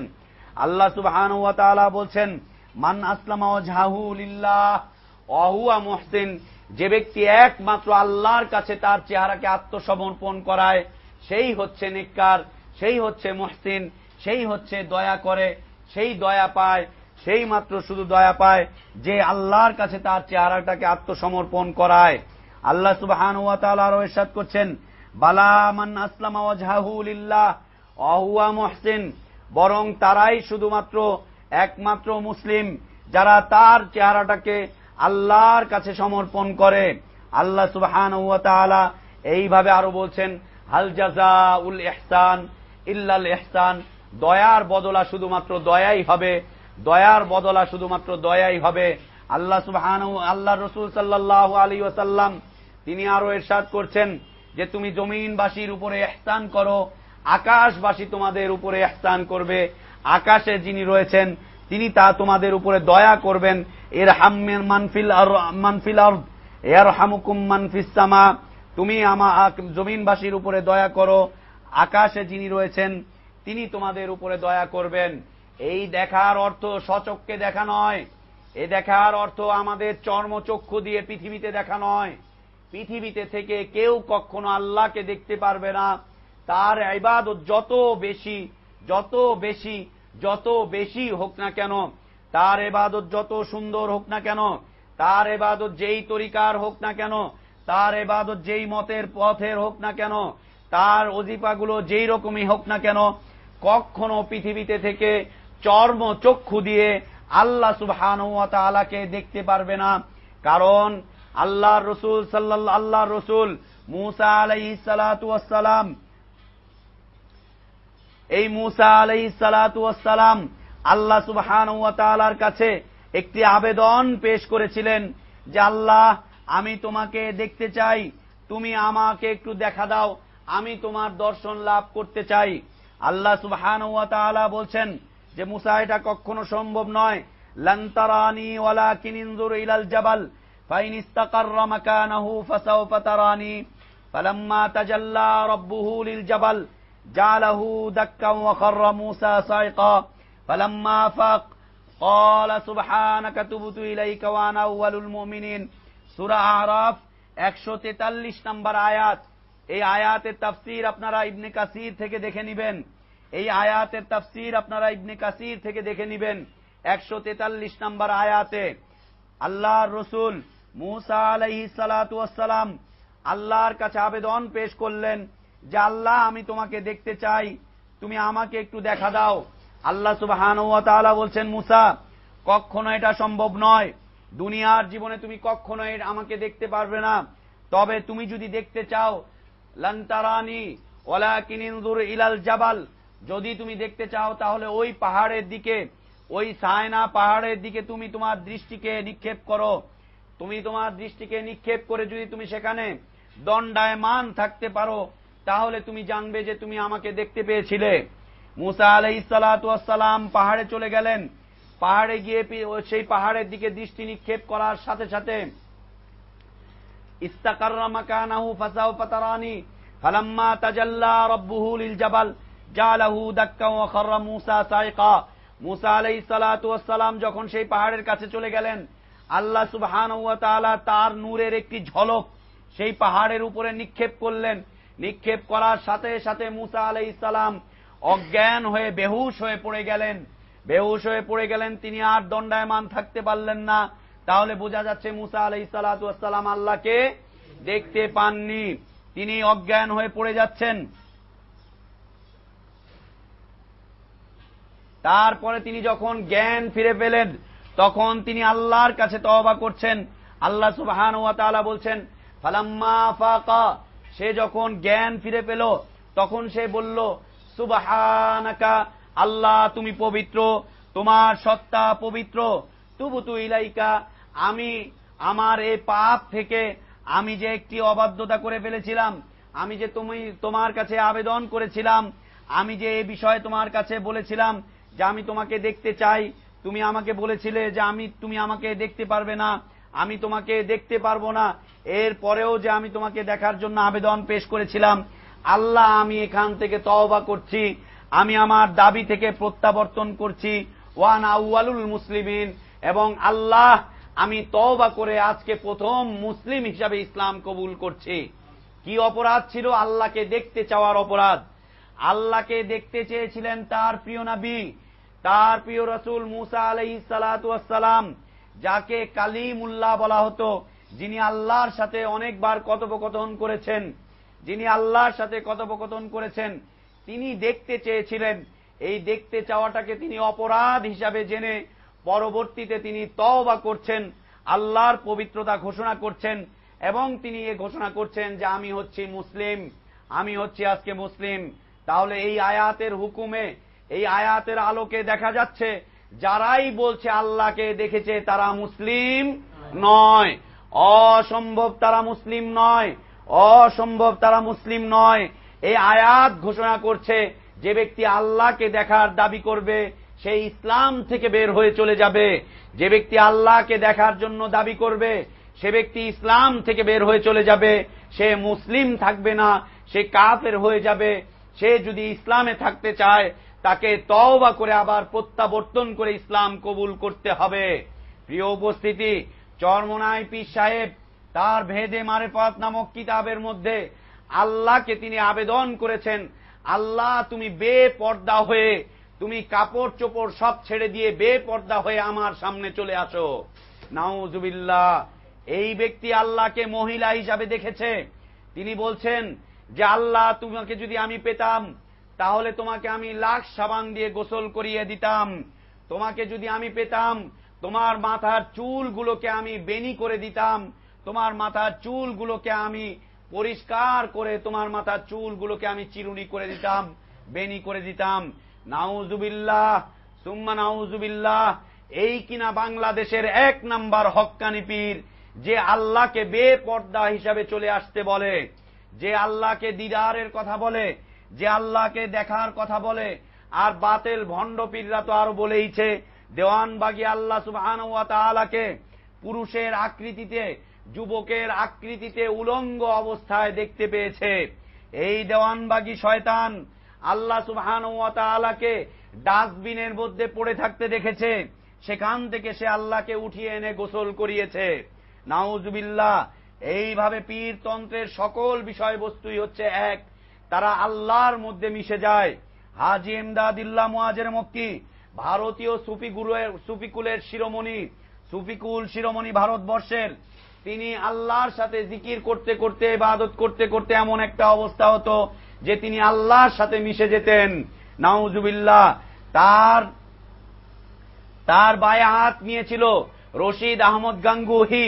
চরমনাই পীর সাহেব রশিদ আহমদ গাঙ্গুহির ইবাদত বন্দেগীর কথা তার কিতাবে উল্লেখ করতে গিয়ে বলেছেন যে রশিদ আহমদ গাঙ্গুহি যখন রাতের বেলায় ঘর বন্ধ করে দিয়ে, লাইট বাতি সব নিভিয়ে দিয়ে আল্লাহর জিকির করা শুরু করত, তখন তার পুরোটা দেহ, পুরোটা শরীর 360টা খণ্ডে বিভক্ত হয়ে যেত।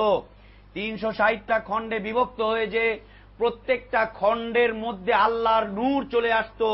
আল্লাহ প্রত্যেকটা খণ্ডের মধ্যে প্রবেশ করতেন এবং প্রত্যেকটা খণ্ড আলাদা আলাদা ভাবে, আলাদা আলাদা হয়ে আল্লাহর জিকির করা শুরু করত। প্রিয় উপস্থিতি, চরমনাই পীর সাহেব মাওয়াইজে কারিমিয়ায় মনসুর হাল্লাজের কথা উল্লেখ করেছে। এই মনসুর হাল্লাজ জিন্দিক, এই মনসুর হাল্লাজ কাফের, এই মনসুর হাল্লাজ ইসলামের মধ্যে নতুন কিছু প্রবেশ করাতে চেষ্টা করেছিল। এই মনসুর হাল্লাজকে তৎকালীন ইসলামী সরকার ফাঁসির কাস্টে ঝুলিয়েছিল, তাকে শুলিতে চড়িয়েছিল। এই মনসুর হাল্লাজকে যখন জেলে রাখা হয়, তখন জেলার একদিনের ঘটনা বর্ণনা করছে যে জেলার দেখছে মনসুর হাল্লাজ জেলে নেই। তাকে জিজ্ঞাসা করা হলো, তুমি কোথায় গিয়েছিলে, তোমাকে দেখতে পেলাম না। সে বলছে, আমি আল্লাহর সাথে সাক্ষাৎ করতে আরশে চলে গিয়েছিলাম। নাউজুবিল্লাহ। আর একদিন এসে দেখছে যে মনসুর হাল্লাজ সেখানে নেই, সেখানে সব পানি হয়ে গিয়েছে, পানি দেখতে পাচ্ছে। জিজ্ঞেস করছে যে এখানে পানি কেন, আমি কালকে আসলাম তোমাকে দেখতে পেলাম না, খালি পানি আর পানি দেখলাম। তখন সে বলছে যে আল্লাহ স্বয়ং আরশ থেকে চলে এসে আমার সাথে সাক্ষাৎ করে আমার সাথে মিলিত হয়েছে, আর তখন আমার এটা সব পানি হয়ে গিয়েছে। এটার উপরে তখন আরশ ছিল, কারণ আল্লাহ বলছেন ওয়াকানা আরশুহু আলাল মা, আল্লাহর আরশ হচ্ছে পানির উপরে। নাউজুবিল্লাহ।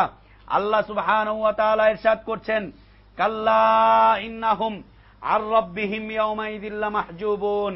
আল্লাহ সুবহানাহু ওয়া তাআলা আরো ইরশাদ করছেন, ওমা কানা লিবাশারিন আন ইউকাল্লিমাহুল্লাহ ইল্লা ওয়াহয়ান আও মিন ওয়ারাই হিজাব আও ইউরসিলা রাসূলান ফায়ুহিয়া বিইذনিহি মা ইয়াশা ইন্নাহু আলিমুন হাকীম। আল্লাহ সুবহানাহু ওয়া তাআলাকে এই পৃথিবীতে চর্মচক্ষু দিয়ে দেখা তো সম্ভব নয়, বরং আল্লাহর সাথে কেউ সরাসরি কথোপকথনও করতে পারবে না। এই পৃথিবীর কোন ব্যক্তির সাধ্য নেই, শুধুমাত্র নবী রাসূলগণ ছাড়া। আর আমরা জেনে থাকি নবী রাসূলদের দরজা বন্ধ হয়ে গিয়েছে, পৃথিবীতে আর কোন নবী রাসূল আসবে না। হক্কানি পীররাও এটাকে স্বীকার করেন, ভণ্ড পীররাও এটাকে স্বীকার করেন। যারা আল্লাহকে দেখার বর্ণনা দেন, যারা আল্লাহকে দেখার স্বীকৃতি দেন, তারাও এই কথাকে স্বীকার করেন যে পৃথিবীতে আর কোন নবী রাসূল আসবে না। আল্লাহ সুবহানাহু ওয়া তাআলা ইরশাদ করছেন, সূরাতুশ শূরা একদম শেষের দিকে আল্লাহ সুবহানাহু ওয়া তাআলা ইরশাদ করছেন, মা কানা লিবাশারিন আন ইউকাল্লিমাহুল্লাহ। কোন মানুষের জন্য এটা সাধ্য নেই, কোন মানুষের জন্য এটা সম্ভব নয় যে তারা আল্লাহর সাথে কথাবার্তা বলবে। মা কানা লিবাশারিন আন ইউকাল্লিমাহুল্লাহ, এই সাধ্য কোন মানুষের নেই যে আল্লাহর সাথে তারা কথোপকথন করে, কথায় কথায় তারা আল্লাহকে জিজ্ঞেস করে। ফাজাইলে সাদাকাতে মৌলভী জাকারিয়া সাহেব তাদের একজন মাজনুনের কথাকে উল্লেখ করেছেন, একজন পাগলের কথাকে উল্লেখ করেছেন, যে পাগলের যখনই কোনো বিষয় দরকার হতো, যখনই কোনো বিষয় শরীয়তের বিষয়, মারিফতের বিষয় জানার দরকার হতো, তখন সেই পাগল কোরআন হাদিসের কাছে আর জিজ্ঞেস করত না, কোরআন হাদিস থেকে সে আর গ্রহণ করত না। সে সোজা আল্লাহর কাছে জিজ্ঞেস করত, সোজা আল্লাহর সাথে সে কথোপকথন করে সে তার জীবন বিধানকে আল্লাহর কাছে জিজ্ঞেস করত। এটা কি নবুয়তের দাবি নয়? এটা কি রেসালতের দাবি নয়? আল্লাহর সাথে কথোপকথন করা এটা কি রেসালতের দাবি নয়? এটা করা যাবে না। আল্লাহ বলছেন কোন মানুষের সাধ্যে নেই যে সে তারা আল্লাহর সাথে কথোপকথন করে ইল্লা মিন ওয়ারাই হিজাব, একটা পর্দা ব্যতীত, পর্দার আড়াল ছাড়া আল্লাহর সাথে কখনোই কথোপকথন করা যাবে না। আমরা জেনে থাকি মুসা আলাইহিস সালাতু ওয়াস সালাম আল্লাহর সাথে কথোপকথন করেছেন, কিন্তু সামনাসামনি এসে করেননি। বিশাল পার্থক্য তার মধ্যে এবং আল্লাহর মধ্যে ছিল। আমরা জেনে থাকি আল্লাহর রাসূল সাল্লাল্লাহু আলাইহি ওয়াসাল্লামকে আল্লাহ সুবহানাহু ওয়া তাআলা মেরাজে নিয়ে গিয়েছিলেন। মেরাজে নিয়ে যাওয়ার পরে সেখানে আল্লাহর সাথে রাসূল সাল্লাল্লাহু আলাইহি ওয়াসাল্লামের সাথে কথোপকথন হয়েছিল, কিন্তু তার সাথে এবং আল্লাহর সাথে বিশাল ব্যবধান ছিল, পর্দার ব্যবধান। মা আয়েশা রাদিয়াল্লাহু আনহা বর্ণনা করছেন যে যদি কেউ এ কথা বলে রাসূল সাল্লাল্লাহু আলাইহি ওয়াসাল্লাম মেরাজের রজনীতে আল্লাহকে দেখেছে, তাহলে সে রাসূলের দ্বীন থেকে বের হয়ে যাবে, তাহলে সে কুফরি করে ফেলবে। আল্লাহ রাসূল সাল্লাল্লাহু আলাইহি ওয়াসাল্লামের সাথে আল্লাহর সাথে কথোপকথন হয়েছিল, বিশাল পর্দার ব্যবধানের মধ্য দিয়ে কথোপকথন হয়েছিল। আল্লাহ বলছেন ইকাল্লিমুহুল্লাহ ইল্লা মিন ওয়ারাই হিজাব আও ইউরসিলা রাসূলা, এবং দ্বিতীয় পন্থা হচ্ছে যে কোনো একজন বার্তা বাহককে তিনি পাঠিয়ে তার বিধানগুলোকে, তার কথাগুলোকে মাখলুকের সামনে তিনি পাঠাবেন। তিনি হচ্ছেন জিবরিল আমিন আলাইহিস সালাতু ওয়াস সালাম, যার নাম রূহুল আমিন বলা হয়েছে, যার নাম জিবরিল আলাইহিস সালাতু ওয়াস সালাম, তার মাধ্যমে আসবে। ফায়ুহিয়া বিইذনিহি মা ইয়াশা, আল্লাহ সুবহানাহু ওয়া তাআলা বলছেন যার উপরে ইচ্ছা তিনি তার উপরে ওহী করেন, আর ওহীর দরজা বন্ধ হয়ে গিয়েছে। প্রিয় উপস্থিতি, আর একটু যারা বেশি হক্কানি হয়েছে তারা বলছে যে না, আমরা আল্লাহকে আসলে সরাসরি দেখি না, আমরা আল্লাহকে স্বপ্নের মধ্যে দেখি। যেমন হানাফি মাযহাবের বেত্তা, যার নাম দিয়ে হানাফি মাযহাবের গঠন করা হয়েছে, ইমাম আবু হানিফা রাহিমাহুল্লাহর নাম উল্লেখ করে বলা হয় যে ইমাম আবু হানিফা 99 বার আল্লাহকে স্বপ্ন দেখেছে। কয়বার? 99 বার।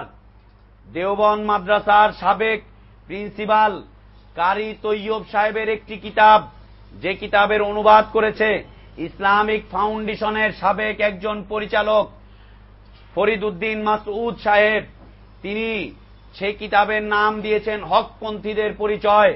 ঢাকায় খিলগাঁও থেকে এই কিতাবটি ছেপেছে, ছোট্ট পাতলা একটি কিতাব। সেই কিতাবে তিনি একজন পীর আর মুরিদের কথোপকথনকে উল্লেখ করছেন। কিতাবের লেখককে দেওবন্দের সাবেক মুহতামিম প্রিন্সিপাল কারি তৈয়ব সাহেব। কারি তৈয়ব সাহেব তিনি তার একটি ঘটনাকে ওই কিতাবের মধ্যে উল্লেখ করেছেন যে একজন মুরিদ গিয়ে তার পীর সাহেবের কাছে আবেদন পেশ করছে, হক্কানি পীর দেওবন্দি পীর সাহেবের কাছে গিয়ে আবেদন পেশ করছে যে পীর সাহেব আমি আল্লাহকে দেখতে চাই। এই যখন বলছে, মুরিদ যখন এই কথা বলল, পীর সাহেব তখন মুরিদকে সবক দিচ্ছে যে তুমি এখন থেকে ফরজ নামাজ পড়া ছেড়ে দাও। কি ছেড়ে দাও? ফরজ নামাজ পড়া ছেড়ে দাও, তুমি এখন থেকে আর ফরজ নামাজ পড়বে না। মুরিদ সেখান থেকে স্বীকৃতি দিয়ে উঠল। বাড়িতে আসার পরে তার মনের মধ্যে সন্দেহ দানা বাঁধল যে এটা কি করে হয়, এটা কি করে হয়, ফরজ নামাজকে আমি ছেড়ে দিব, পীর সাহেব বললেই যে আমি ছেড়ে দিব, এটা কি করে হয়, এটা ছাড়াটা আসলে ঠিক হবে না, নামাজ ছাড়লে আমি অমুসলিম হয়ে যাব। মুরিদের জ্ঞান রয়েছে যে নামাজ ছাড়লে সে অমুসলিম হয়ে যাবে। মুরিদ নামাজ ছাড়েনি। কয়েকদিন পর সে আবার পীর সাহেবের কাছে গেছে, গিয়ে বলছে যে পীর সাহেব আমাকে সবক দেন যাতে করে আমি আল্লাহকে দেখতে পাই। পীর সাহেব দ্বিতীয় দিন তাকে আবার একই সবক দিল। মুরিদ তার বাড়িতে ফিরে গিয়ে আবার সে তার অবস্থার উপরে অটল থাকলো, নামাজ সে ছাড়ল না। তৃতীয়বার আবার গেল পীর সাহেব মুরিদের কাছে, মুরিদ পীর সাহেবের কাছে গেল। পীর সাহেব বলছে যে তুমি বারবার আসছো আর আমি তোমাকে সবক দিচ্ছি, পন্থা দিচ্ছি, তুমি এই কাজটা কেন করছো না, তুমি এই কাজটা করলেই তো আল্লাহকে দেখতে পাও। এই কথা বলার পরে মুরিদের মনে সন্দেহ আরো বেশি জমে গেল। মুরিদ বাড়িতে চলে গেলেন। বাড়িতে যাওয়ার পরে এশার ফরজ নামাজ পড়লেন। এশার ফরজ সালাত আদায় করে তিনি ঘুমিয়ে পড়লেন। সুন্নত আর পড়লেন না। সুন্নত না পড়ে তিনি ঘুমিয়ে গেলেন।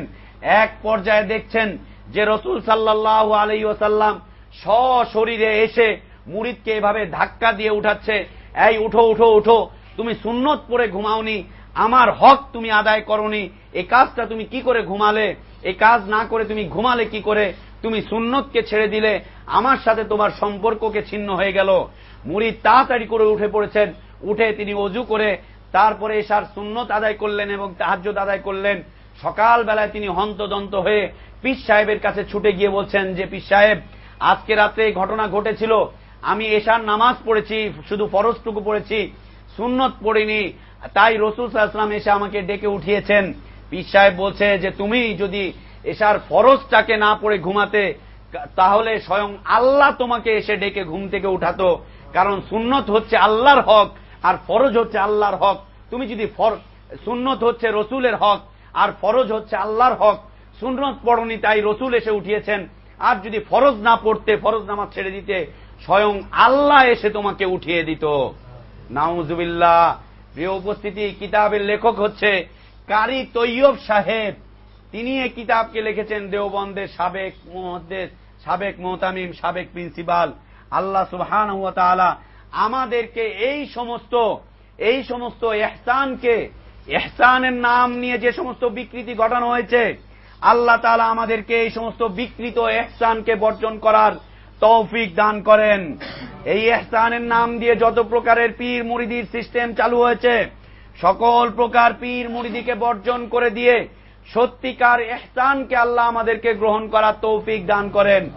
আল্লাহ রাসূল সাল্লাল্লাহু আলাইহি ওয়াসাল্লাম বলছেন, ইহসান হচ্ছে তাই এমন ভাবে তুমি ইবাদত করো যেন তুমি আল্লাহকে দেখছো, যেন তুমি আল্লাহকে দেখছো, যেন আল্লাহ তোমার সামনে উপস্থিত রয়েছে।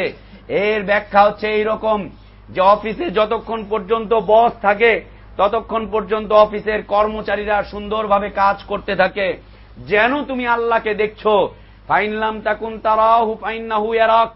ওদের দেখার এই আবেদনকে রাসূল সাল্লাল্লাহু আলাইহি ওয়াসাল্লাম নিষেধ করে দিয়ে বলছেন, নাকচ করে দিয়ে বলছেন, যদি তুমি আল্লাহকে দেখতে না পাও তাহলে এই কথাকে তুমি মেনে নাও, অবশ্যই আল্লাহ তোমাকে দেখছেন। তুমি আল্লাহর দৃষ্টির বাইরে নও, তুমি আল্লাহর দৃষ্টির বাইরে নও, তুমি আল্লাহর দৃষ্টির বাইরে নও। এতটুকু ভয় ভীতি যদি তোমার ইবাদতের মধ্যে না আসে, যে আল্লাহকে দেখে, মালিককে দেখে কাজ করার মতো ভয় ভীতি যদি তোমাদের সামনে না আসে, তাহলে তুমি মনে রেখো যে তিনি তোমাকে দেখছেন। এটা হচ্ছে কি? ইহসান। এটা হচ্ছে কি? ইহসান। প্রিয় উপস্থিতি, আমরা দ্বীনের স্তর সম্পর্কে আলোচনা আজকের মতো এখানেই সমাপ্ত করলাম। আল্লাহ যেন আমাদেরকে পরিপূর্ণভাবে দ্বীনকে বুঝে তার দিকে প্রত্যাবর্তন করার তৌফিক দান করেন, পরিপূর্ণভাবে দ্বীনকে বুঝে দ্বীনকে আঁকড়ে ধরার তৌফিক দান করেন, পরিপূর্ণভাবে দ্বীনকে বুঝে দ্বীনের উপরে চলার তৌফিক আল্লাহ আমাদেরকে দান করেন। আল্লাহুম্মা আমিন। দ্বীন সম্পর্কিত যত প্রকার বিকৃতি রয়েছে সব কিছুকে বর্জন করে দিয়ে পূর্ণ ইসলামের দিকে, পূর্ণ দ্বীনের দিকে আল্লাহ আমাদেরকে পৌঁছানোর জন্য তৌফিক দান করেন। আল্লাহুম্মা আমিন। ওয়া আখির দাওয়ানা আলহামদুলিল্লাহি রাব্বিল আলামিন ওয়া সাল্লাল্লাহু ওয়া সাল্লাম ওয়া বারাকা আলা নবিয়িনা মুহাম্মদ ওয়া আলা আলিহি ওয়া আসহাবিহি আজমাইন। সুবহানাকা আল্লাহুম্মা ওয়া বিহামদিকা আশহাদু আল্লা ইলাহা ইল্লা আনতা আস্তাগফিরুকা ওয়া আতুবু ইলাইক। আসসালামু আলাইকুম ওয়া রাহমাতুল্লাহি ওয়া বারাকাতুহু। আমাদের আগামী কালকের আলোচনার বিষয়বস্তু হচ্ছে তাওহীদের গুরুত্ব। তাওহীদের গুরুত্ব আমাদের আগামী কালকের বিষয়বস্তু। আল্লাহ আমাদেরকে সে পর্যন্ত হায়াতান তাইয়্যিবা নসিব করেন। আল্লাহুম্মা আমিন। সে পর্যন্ত আল্লাহ আমাদেরকে তার দ্বীনের উপরে অটল থাকার তৌফিক দান করেন। আল্লাহুম্মা আমিন। সুবহানাকা আল্লাহুম্মা ওয়া বিহামদিকা আশহাদু আল্লা ইলাহা ইল্লা আনতা আস্তাগফিরুকা ওয়া আতুবু ইলাইক। আসসালামু আলাইকুম ওয়া রাহমাতুল্লাহি ওয়া বারাকাতুহু।